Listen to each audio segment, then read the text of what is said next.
Assalamualaikum dan selamat pagi teman-teman. Pada video kali ini kami dari kelompok 2 akan membahas mengenai mata dan otak tengah. Kelompok 2 beranggotakan Dini Kurniasih, Alberto Muhammad Gusti Putro, Bagas Nanda Aryadi, Ananda Dwi Satrio, Hotma Padapotan Bekam, Muhammad Hersa Alfandi, Kaila Mirza, Muhammad Rizky Haryanto, dan Ulil Albab. Video ini dibagi menjadi dua segmen, segmen mata dan segmen otak tengah. Pada segmen mata, kami akan membahas mengenai struktur mata, fungsi mata, dan kelainan pada mata. Pada segmen otak tengah, kami akan membahas mengenai struktur otak tengah, fungsi otak tengah, dan kelainan pada otak tengah. Memasuki segmen mata. Struktur mata antara lain sebagai berikut. Yang pertama ada konjungtiva, yang kedua ada bilik mata depan, yang ketiga ada lensa, yang keempat ada pupil, kelima ada iris, keenam ada kornea, yang ketujuh ada sklera, kedelapan ada karoid, kesembilan ada retina, kesepuluh ada makula, dan kesebelas ada saraf optik. Fungsi mata. Supaya Anda bisa mengenal lebih dalam anatomi bagian-bagian mata dan fungsinya, perhatikan, simak penjelasannya di bawah ini. Yang pertama ada kornea. Fungsi kornea adalah sebagai jendela dan jalan masuk cahaya ke mata Anda. Yang kedua ada bilik mata depan. Bilik mata depan adalah kantung mirip jeli yang berada di belakang kornea di depan lensa. Kantung yang juga dikenal dengan istilah anterior chamber ini berisi cairan aqueous humor yang membantu membawa nutrisi jaringan ke mata. Lensa. Fungsi lensa adalah membantu memusatkan cahaya dan gambar pada retina Anda. Lensa ini memberikan 25-35% kekuatan lensa pada mata Anda. Koroid dan konjungtiva. Koroid ini berfungsi untuk memasuk darah dan nutrisi ke retina dan ke semua struktur lainnya pada bagian anatomi mata. Sementara itu, konjungtiva adalah lapisan tipis jaringan yang menutupi seluruh bagian mata Anda, yang posisinya ada di depan kecuali untuk kornea. Badan vitreous. Berbeda dengan cara aqueous, humor yang adanya di depan lensa mata, vitreous humor terletak di belakang lensa mata. Vitreous adalah zat seperti jeli yang mengisi bagian dalam bagian belakang anatomi mata. Sering waktu, vitreous menjadi lebih encer dan bisa terlepas dari bagian belakang mata. Retina dan saraf optik. Retina adalah sebuah jaringan yang peka terhadap cahaya. Retina ini melapisi permukaan bagian dalam anatomi mata. Sel di retina bisa mengubah cahaya masuk menjadi impuls listrik. Impuls listrik ini dibawa oleh saraf optik yang merupakan kabel televisi Anda ke otak, yang akhirnya menafsirkannya sebagai gambar dan objek yang mata lihat. Fungsi mata, makula. Makula merupakan bagian anatomi mata dengan sel-sel fotoreseptor penerima cahaya tingkat tinggi yang dapat mendeteksi cahaya dan mengirimkan ke otak. Dengan kata lain, makula memiliki peran besar agar Anda dapat melihat sebagai warna dan detail dari suatu objek dengan sangat jelas. Kelopak mata membantu menjaga kesehatan mata dengan melindungi kornea Anda dari paparan benda-benda asing seperti infeksi, cedera, serta penyakit. Selain itu, kelopak mata juga membantu agar air mata tersebar dengan merata pada permukaan mata, terutama jika kelopak mata tertutup. Hal ini tentunya membantu melumasi mata dan mencegah kondisi mata kering. Kelainan pada mata di bawah ini Anda dapat melihat beberapa jenis gangguan mata yang cukup sering ditemukan. Dan apa saja gejala yang perlu Anda waspadai. 1. Buta warna. Buta warna merupakan suatu keadaan di mana seseorang tidak dapat melihat spektrum warna tertentu. Buta warna sebagian besar adalah suatu keadaan di mana seseorang tidak dapat melihat spektrum warna merah dan hijau. Buta warna sebagian dapat dibagi menjadi beberapa jenis tergantung pada keparahan dan spektrum warna yang tidak dapat dilihat. 2. Rabun jauh atau miopia. Saat Anda menderita rabun jauh atau miopia, maka Segala sesuatu yang berada pada jarak tertentu atau jauh akan terlihat kabur.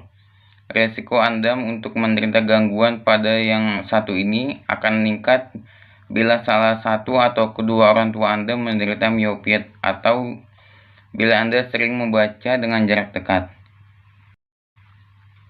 3. Rabun dekat atau hiperopia.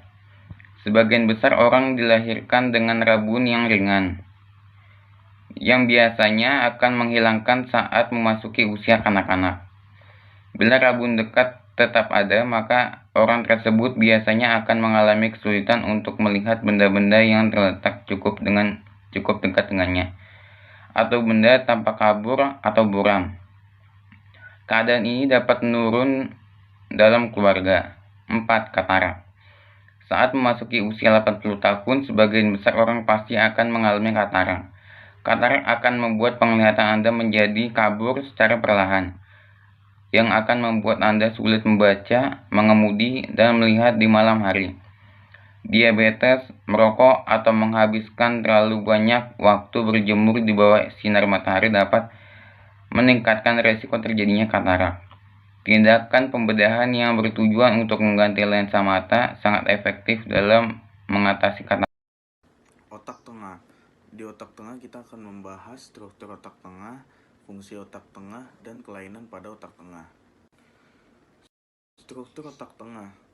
Otak dan sumsum tulang belakang merupakan organ penting yang mengendalikan kemampuan berpikir, emosi, daya ingat, keterampilan motorik, dan setiap proses yang mengatur tubuh. Dilansir dari laman Johns Hopkins Medicine, secara garis besar, otak Anda terbagi menjadi cerebrum, bagian depan otak, batang otak, dan cerebellum, bagian belakang otak. Nah, pada bagian batang otak ada wilayah yang paling utama dan disebut dengan otak tengah atau midbrain. Wilayah otak lain juga berada di batang otak, antara lain pons medulla oblongata dan diencephalon. Struktur otak tengah midbrain berukuran panjang sekitar 1,5 cm dan terjepit di antara diencephalon yang mencakup talamus dan hipotalamus dan pons. Bagian otak ini juga menerima suplai darah dari darah, arteri basilar dan cabang-cabangnya, termasuk arteri cerebral posterior dan arteri cerebellar superior. Di samping itu, midbrain juga dilengkapi dengan 2 saraf kranial, yakni saraf oculomotor, saraf kranial 3, dan saraf trochlear, saraf kranial 4. Pada wilayah midbrain terbagi lagi menjadi 2 bagian utama, yaitu struktur otak tengah, tegmentum, permukaan anterior midbrain yang mengandung banyak struktur termasuk formasi retikuler, materi periaqueductal gray, PAG, inti saraf kranial tertentu, jalur saraf sensorik dan motorik, saluran kortikospinal dan spinotalamik, nukleus merah, substansi nigra, dan daerah tegmental ventral VTA. Tektum, permukaan posterior midbrain berisi corpora quadrigemina yang berisi kelompok sel saraf yang disebut colliculus superior dan inferior. Fungsi otak tengah. Fungsi tegmentum, pembentukan retikuler, materi periaqueductal gray atau PAG, inti saraf kranial, saluran spinotalamik, saluran corticospinalis, inti merah, substansia nigra, ventral tegmental area atau VTA. Fungsi tektum. Pada wilayah ini terdapat sel saraf colliculus superior yang berperan untuk mengatur gerakan mata dan aktivitas otot leher. Kemudian ada juga saraf colliculus inferior yang bertanggung jawab untuk memproses sinyal pendengaran sebelum disalurkan melalui talamus dan akhirnya ke korteks pendengaran primer di lobus temporal. Selain lokalisasi suara, sel saraf colliculus inferior pada midbrain juga memiliki fungsi lain. Di antaranya, 1. Menciptakan respons tubuh saat terkejut. 2. Mengarahkan orientasi tubuh ke arah rangsangan tertentu. 3. Membedakan nada dan ritme. Kelainan pada otak tengah.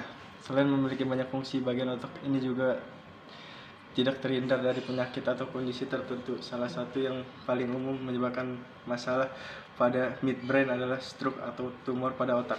Keduanya menyebabkan adanya lesi atau luka pada midbrain sehingga bisa menimbulkan oculomotor nerve palsy dengan gejala penglihatan ganda, kelopak mata mengendur, dan pupil mata membesar. Selain itu, ada juga multiple sclerosis yang terjadi akibat sistem imun yang menyerang myelin, yakni serabut saraf di sekitar otak dan sumsum tulang belakang, sehingga menimbulkan gejala kesulitan menelan, mendengar, berbicara, dan melihat, serta kelemahan pada otot-otot wajah. Kelainan pada otak tengah. Ada juga penyakit Parkinson yang disebabkan oleh matinya sel saraf penghasilan dopamin di otak, sehingga menimbulkan gejala tremor, kesulitan berjalan, otot lemah atau distrofi otot, dan mengalami masalah tidur. Masalah kesehatan lain yang menyerang otak tengah dan cukup langka terjadi adalah sindrom Weber.